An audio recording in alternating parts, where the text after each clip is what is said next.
mo kami mula sa dilim patungo sa liwanag ng iyong landas. Iniwan ng sariling kalooban upang sundin ang iyong wagas na atas. Hindi dahil sa lakas naming taglay, kundi sa awa mong walang hanggan. Sa bawat hakbang, ikaw ang gabay, abaya hawa, aming sandigan.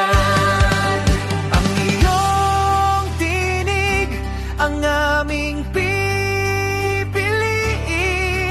Ang iyong daan, ang aming lalakaran.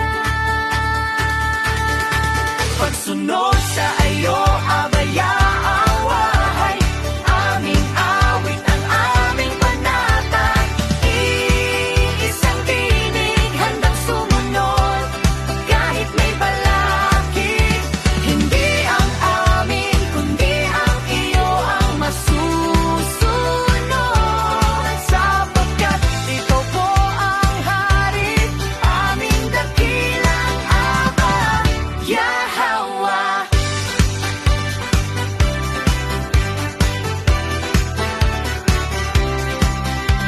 Kung may pagsubok sa aming harapan, hindi uurong, hindi tatalikod. Sapagkat sinabi ng iyong salita, mapalad ang nagtitiwala sa alahayan.